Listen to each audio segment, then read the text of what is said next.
Kuberan TV நேயர்களுக்கு உங்கள் சிவயோகி சிவசக்திமான் சுவாமிகள். இப்போ இந்த பதிவில் குரு வக்ர நிவர்த்தி பலனை தான் சொல்ல போகிறேன். அதில் பார்த்தீங்கன்னாக்கா குரு பயிற்சி ஆகிடுச்சு, அது இப்போ வக்ர நிவர்த்தி ஆகிருக்கு.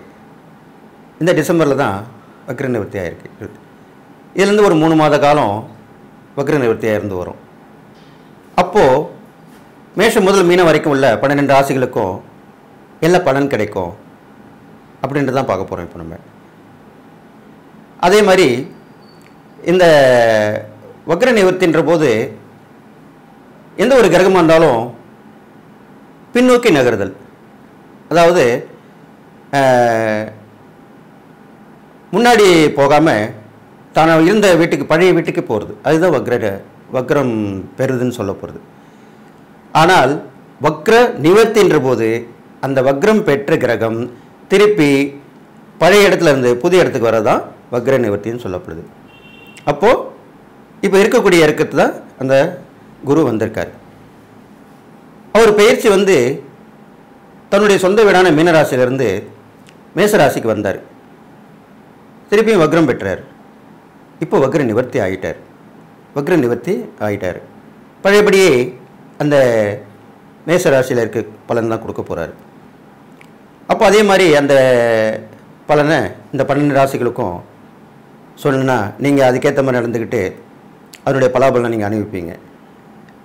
அப்போது இந்த குரு வக்ர நிவர்த்தி ஆகும்போது சுபகரங்கள் நல்லா கேட்டுங்க. பாவகரங்கள் வக்ர நிவர்த்தி ஆகிறதுக்கும் சுபகரங்கள் வக்ர நிவர்த்தி ஆவதற்கும் வித்தியாசம் இருக்குது. அப்போது பாவகரங்கள் எப்படி இருந்தாலும் அது வக்ரம் பெற்றாலும் வக்ர நிவர்த்தி ஆனாலுமே பெரியசாக ஒன்றும் ஆட போகிறதில்ல. ஆனால் சுபகிரகங்கள் என்று சொல்லக்கூடிய குரு, புதன், சுக்கிரன், வளபிறை, சந்திரன் இதெல்லாம் சுபகிரகங்கள் சொல்லப்படுது. அப்போது அந்த குருவானவர் வக்ர நிவர்த்தி பெறுறார். இது ரொம்ப சந்தோஷமான விஷயந்தான். அதனால் வக்ர நிவர்த்தி பெறுனா குணம் கெட்டு இருக்கிறதுன்னு அர்த்தம். குணம் கெட்டு இருக்கிறது.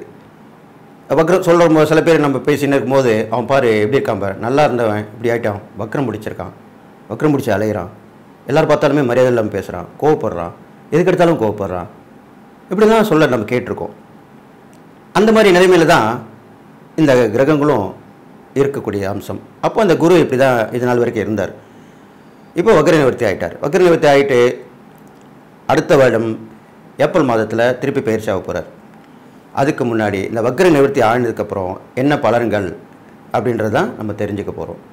வக்ரம் பெற்றிருக்கும் போது ஒரு பலன் கிடைக்கும், வக்ர நிவர்த்தி ஆகும்போது ஒரு பலன் கிடைக்கும். அதனால் நீங்கள் இதை நான் சொல்லக்கூடிய இந்த பலன்களை தெளிவாக புரிஞ்சுக்கிட்டு அதன்படி கேட்டு நடந்து அதுக்குண்டான பரிகாரம்னு சொல்லுவேன், அந்த பரிகாரப்படி நடந்து உங்களுடைய வாழ்க்கையை வளமாக்கி கொண்டு நல்லா வாழணும்னு சொல்லி இந்த வக்ர நிவர்த்தி பலனை இப்போ நான் சொல்ல போகிறேன். இப்போ பார்த்தீங்கன்னா குரு வக்ர நிவர்த்தி ஆயிருக்குன்னு சொல்லியிருக்கு. அது எப்போ நிவர்த்தி ஆச்சு அப்படி உங்களுக்கு கேள்வி எழலாம். அது பார்த்தீங்கன்னாக்கா இந்த மாதம் டிசம்பர் மாதம் சனி பயிற்சி ஆச்சு இல்லையா, மார்கழி 4 டிசம்பர் 20 அன்றைக்கே தான் வக்ர நிவர்த்தி ஆச்சு. அது திருக்கணித பிரகாரம். அதே மாதிரி வாக்கியப்படி பார்த்தீங்கன்னாக்கா இந்த டிசம்பர் 31 கரெக்டாக இந்த 2023 டிசம்பர் 31 வக்ர நிவர்த்தி ஆகிறார் வாக்கியப்படி. இது நான் முழுமையாக சொன்ன மாதிரி இப்போ திருக்கணி தான் நிறைய பேர் பார்த்துட்டு வராங்க. இப்போ உள்ள காலகட்டத்தில் அதுதான் கரெக்டாக ஒர்க் அவுட் பண்ணாக்கா சரியாக வருது. இருந்தாலும் சில விஷயங்கள் நம்ம எந்த ஒரு விஷயமா இருந்தாலும் கோயிலுக்கு போய் பரிகாரம் பண்ணுறது, கோயிலில் தான் போய் நம்ம ஒரு பெயர்ச்சியை விழா எடுத்து நடத்துகிறோம், எல்லாமே ஒன்றிணைந்து பண்ணுறது கோயிலில் தான். அப்போ அந்த கோவிலில் வாக்கியப்படி தான் பண்ணிட்டு வராங்க. அதனால் இது நீங்கள் சரி பண்ணிக்கலாம். எப்படி இருந்தாலும் டிசம்பர் 31 வச்சுங்க. டிசம்பர் 31லேருந்து வக்ர நிவர்த்தி ஆகிறார். வக்ர நிவர்த்தி ஆகிட்டால் பழைய பலனை கொடுக்க போகிறார். நடுவில் வக்ரமாக இருந்தவர் வக்ர நிவர்த்தி ஆகி பழைய பலனை கொடுக்க போகிறார். அது ஜனவரி 1லேருந்து கிட்டத்தட்ட ஒரு 3 மாத காலம் கொடுப்பார். ஏப்ரலில் தான் அவர் குரு பயிற்சி வருது. அது வரைக்கும் இந்த 3 மாத காலம் இந்த வக்ர நிவர்த்தி பலனை கொடுக்க போகிறாரு. அதனுடைய பலன் தான் இப்போ நான் சொல்ல போகிறேன். குரு வக்ர நிவர்த்தி பலன்களில் வரிசையில் மேஷம் முதல் மீனம் வரைக்கும் சொல்லிட்டு வரேன். அந்த வகையில் இப்போது தனுசு ராசியை பற்றி சொல்ல போகிறேன். தனுசு ராசிக்காரங்க இந்த குரு வக்ர நிவர்த்தியால் என்னென்ன பலன்கள் அவங்களுக்கு கிடைக்க போகுது, அவங்களுக்கு உண்டான பரிகாரங்கள் என்ன, இந்த காலகட்டத்தை அவங்க எப்படி கொண்டு போக போகிறாங்க அப்படின்றதான் சொல்ல போகிறேன். நீங்கள் கவனமாக அதை கேட்டு நடந்துக்கணும்னு சொல்லிவிட்டு என்னுடைய குரு அர்ப்பணம் பண்ணிக்கிறேன். ஓம் குருப்யோ நம. நற்பவி நற்பவி நற்பவி. ஓம் காஞ்சிவாசாய வித்மகே சாந்தரூபாய தீமகே தன்னோ சந்திரசேகர பிரச்சோதயாத். என்னோடய ஆத்மதன் மகா காளி வணங்குறேன். ஓம் காளிகாசாயி வித்மிகே மசான வாசின்ன திமிகே தன்னோ அகோர பிரஜோதியாத். தனுசு ராசிக்காரங்களுக்கு நான் ஒன்றுமே சொல்கிறதுக்கு இல்லை, எல்லாமே நல்லா இருக்குது அவங்களுக்கு இப்போது 7.5 சனி விலகிடுச்சு, ராகு பயிற்சி நல்லா இருக்குது, அது இல்லாமல் இப்போது குரு பயிற்சியும் ரொம்ப அமோகமாக இருக்குது. குரு அவங்களுக்கு 5ஆம் இடத்துல இருந்தார், இப்போது வக்ரமாக இருக்கும் 4ஆம் இடத்துக்கு போய்ட்டு திருப்பி 5ஆம் இடத்துக்கு வந்துட்டார். அப்போது புரிபுணஸ்தானத்தில் இருக்கார். எந்த ஒரு கிரகமும் கோச்சாரத்திலும் சரி ஜாதகத்திலும் சரி 5ஆம் இடத்துல சுபகிரகம் இருந்தாக்கா ரொம்ப விசேஷம் சொல்லப்படுது. அதுவும் குருவாகப்பட்டு இருந்தால் ரொம்ப அமோகமாக இருக்கும். அப்போது அந்த குருவாகப்பட்டவர் இந்த தனுசு ராசிக்கு 5ஆம் இடத்துல வந்து திருப்பி பழையபடி அமர்ந்துட்டார். 5ல் குரு இருக்காங்க, அப்புறம் பார்த்திங்கன்னா அவங்க 4ல் ராகு, 10ல் கேது, அப்புறம் வந்து பார்த்திங்கனாக்கா 3ஆம் இடத்துல சனி, எல்லாமே விலகிடுச்சு. அவங்களுக்கு சனி பயிற்சியும் விலகி எல்லாமே நல்லாயிருக்கு, சூப்பராக இருக்குது. அப்போது இவங்களுக்கு இந்த பலன்கள் கண்டிப்பாக நன்மை தான் செய்யும். அப்போது என்ன பண்ணுவாங்கன்னு தான் இப்போ நான் சொல்ல போகிறேன். அப்போது இந்த வக்ர நிவர்த்திக்கு அப்புறம் இந்த குரு ஆகப்பட்டவர் என்னென்ன பலன்கள் கூப்பிட்றாருன்னா, நிறைய நல்ல விஷயங்களை கற்றுக் கொடுப்பார். அதாவது இப்போது நீங்கள் என்ன பண்ணுவீங்க, ஒரு உத்தியோகத்தில் இருப்பீங்க, ஒரு சில மேற்படிப்புக்கெலாம் படிச்சிங்கன்னா அங்கேயே ப்ரமோஷன் கிடைக்கும். இது மாதிரிலாம் இருக்குது, நிறைய இடத்துல கேள்விப்பட்டிருப்பீங்க. அது மாதிரி உங்களுக்கு அந்த யோகத்தை கொடுப்பார், அந்த உணர்வை தூண்டுவார். அப்போ என்ன பண்ணுவீங்க, ஒரு போஸ்டிங்கில் இருப்பீங்க, நீங்கள் வேலை செய்கிற இடத்துல மேல் படித்து அந்த போஸ்டிங்லேருந்து இன்னொரு ஹையர் போஸ்டிங் போயிடுவீங்க, உயர்ந்த பதவிக்கு போயிடுவீங்க. இது எதனால் சாத்தியம்? குருவால் சாத்தியம். அப்போ குரு 5ஆம் இடத்துல இருக்கும்போது நல்ல எண்ணங்களை மனதில் விதைப்பார். அப்போது நல்ல பழக்கங்கள் ஒன்று பண்ணுவார். பூர்வ பணி நல்லா இருக்கும்போது முன்னோர்களுடைய ஆசீர்வாதம் கிடைக்கும். அப்போ நீங்கள் என்ன பண்ணணும், அமாவாசை வழிபாடுகள் தான் பண்ணிக்கணும், காகத்துக்கு அன்னம் இடணும், புண்ணியஸ்தல யாத்திரையில் போயிட்டு வரலாம். இது மாதிரிலாம் போயிட்டு வந்தால் நல்லது. நல்லா கேட்டுங்க, ஒருத்தங்க ஒரு ராசிக்காரங்க கஷ்டப்படும் போது தான் போய் பரிகாரம் பண்ணணும், போய் இறை வழிபாடு பண்ணணும்லாம் இல்லை, நல்லா இருந்தாலும் பண்ணலாம். அப்போது இன்னும் மேற்கொண்டு நல்ல பலன் கிடைக்கும் இல்லையா? அப்போது உங்களுக்கு நல்லா இருக்குன்னு சொல்லிட்டு நீங்கள் இறை வழிபாடு பண்ண வேணாம், கோயிலுக்கு போக வேணாம், எதுவுமே பண்ண வேணாம் நான் சொல்ல மாட்டேன், கண்டிப்பாக சொல்லுவேன். ஏன்னா இன்னும் நல்லா இருப்பீங்க, அதுதான் முக்கியம். அப்போது குரு கடாட்சி உங்களுக்கு கண்டிப்பாக நடக்கும். குரு வழிபாடு நீங்கள் பண்ணுறது அந்த குரு வழிபாடு பண்ணிட்டு வாங்க.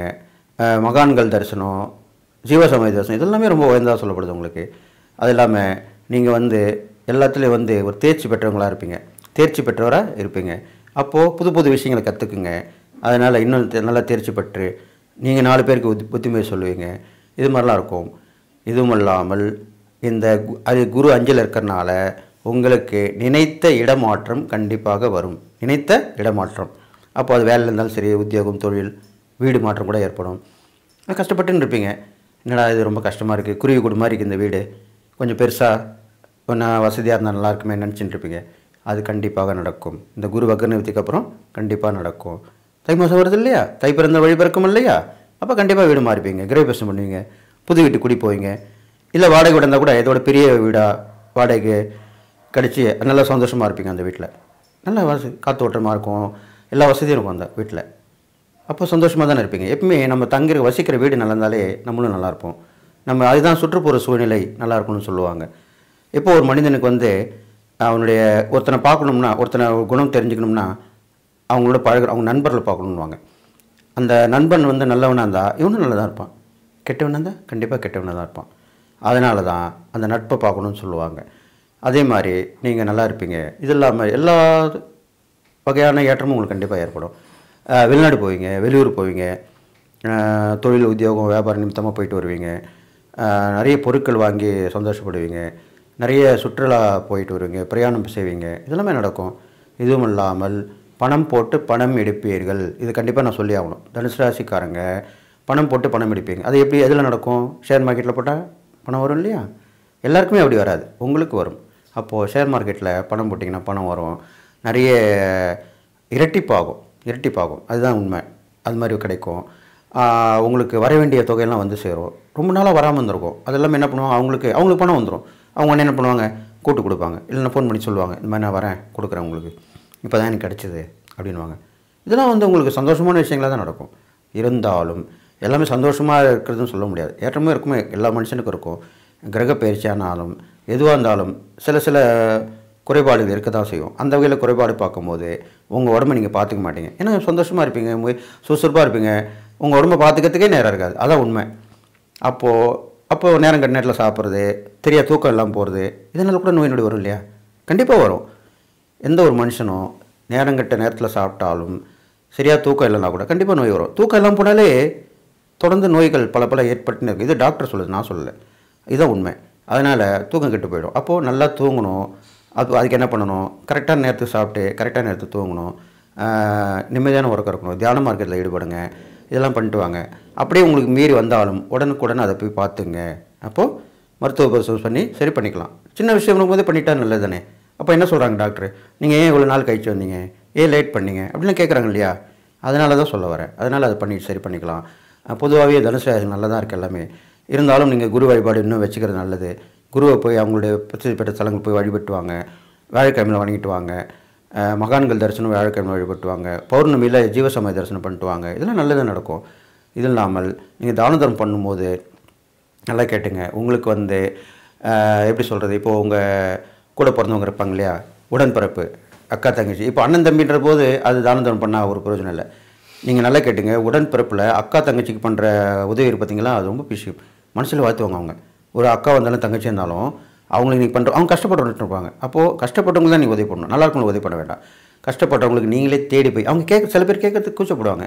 நம்ம கூட பிறந்த அண்ணன் தம்பி அந்த கூட கேட்கறதுக்கு கூச்சப்படுவாங்க. அப்போது அவங்களுக்கு தேடி கண்டுபிடிச்சி உடன்பிறப்புகளுக்கான அக்கா தங்கை உறவுகள் உள்ளவங்களுக்கு பண்ணிங்கன்னா கண்டிப்பாக நல்லது நடக்கும். அது நட்பு வட்டாரத்தில் கூட நீங்கள் பண்ணலாம். அது சொந்தத்துலேயும் பண்ணலாம். இது மாதிரி பண்ணிட்டு வாங்க. இது இல்லாமல் உங்களுக்கு இந்த தனுசு ராசி காரங்களுக்கு நல்லா கேட்டுங்க. ஆஞ்சநேயர் வழிபாடு ஆஞ்சநேயரில் பஞ்சமுக ஆஞ்சநேயர், அந்த 5 தலை இருப்பார், பஞ்சமுக ஆஞ்சநேயர் சொல்லுவாங்க. அந்த வழிபாடு வச்சுங்க. அது சனிக்கிழமையில் அந்த பஞ்சமுக ஆஞ்சநேயர் வழிபாடு பண்ணிட்டு வாங்க. வியாழக்கிழமையில் குரு வழிபாடு பண்ணிட்டு வாங்க. 2 தொடர்ந்து பண்ணிட்டு வந்தீங்கன்னா நல்லது. உங்களுக்கு எல்லாமே நல்ல விஷயம் தான் நடக்க போகுது. இப்போல்லாம் சொல்லியிருக்கேன், அதை கேட்டு பலன்படுத்துவாங்க.